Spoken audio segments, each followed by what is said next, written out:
My aunt once told me that your 20s are full of turmoil. You go home, but you don't really feel like you belong there anymore. So then you go to school, but you don't think you belong there either. You're not quite certain where you're supposed to be. It's like you're being pulled in two different directions, each path littered with street signs and an unfamiliar tongue. You feel independent, yet misplaced, educated, but perplexed. And you're supposed to take all of these dichotomies of emotion and put them in a neat little box without questioning its reason, because society tells you this is being an adult. This is being a grown-up. I don't know much about the interwoven aspects of life. Not as much as I would like. But I have witnessed many truths in my 22 years, and I have witnessed many lies. Things I hope you never have to experience. Things I hope you never have to see. But you probably will. People will try to make you see the positives of bitterness and give you free handouts on street corners of cynicism and defeat. Others will probably try to convince you that war is the only way out, that intolerance is inevitable, and that the world is simply unequal, so put down your signs and accept it. Don't get me wrong, there is hurt. Here. That cannot be fixed by band-aids or poetry. That, my friends, is as certain as it comes. Don't get me wrong. No matter how wide you stretch your fingers, your hands will always be too small to catch all the pain you want to heal. There will always be more sorrow than you can handle on your own. But there will also always be more kindness and joy, circulating this world, radiating from its people, forcing you to recognize that you are not alone.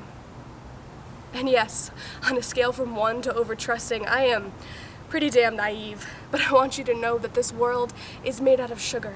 It can crumble so easily, but don't be afraid to stick your tongue out and taste it. You are a human, and you are alive and breathing, and you can move mountains. You are a human with a great big beautiful brain and an overflowing heart. There is stardust in your eyes and a dragon in your belly that keeps your wit quick and sharp and sets your soul on fire. You are ever blooming, ever changing, ever growing, and that is magnificent. You are a human, and you are beautiful.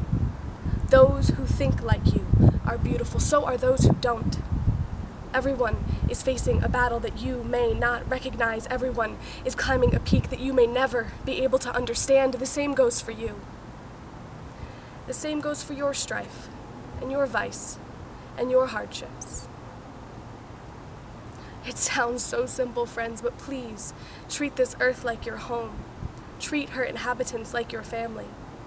You are a guest in their lives. You are a guest in this life. Be mindful of how you treat others. Be mindful of how you treat yourself.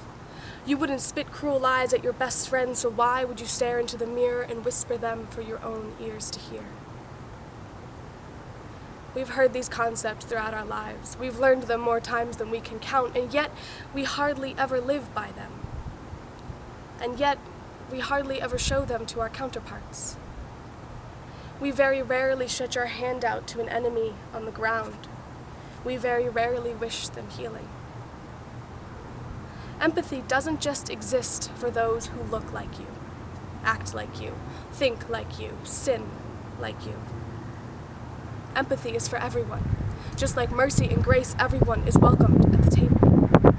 We're so caught up in this mystery of where we're going, who we're going with, what we'll be, what we'll earn, that we forget to just be present. We forget to be gentle. We forget to just be here, gratefully breathing in all the beauty around us and exhaling all the happiness it makes us feel.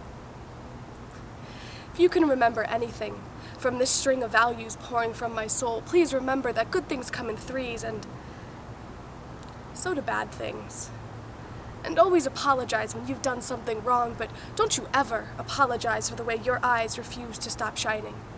Your voice may be small, but don't you ever stop singing. You are a gift. You are a gift. Now go be a gift. Be the best you can be no matter what you are, because there is no such thing as an unimportant person, and there is no such thing as an unimportant dream. I don't know much about the interwoven aspects of life, not as much as I think. but I have witnessed many truths in my 22 years. So when they finally hand you heartache, when they try to convince you that the screams of solitude and crippling thoughts of worthlessness are all that's left to this life, when they tell you to take all of your unique flaws and contrasts of emotion and shove them in a neat little box because now you're an adult, you ask them, what are you so afraid of?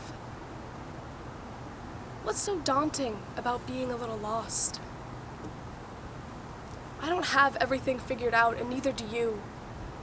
But what place does fear have in our lives when we make room for love?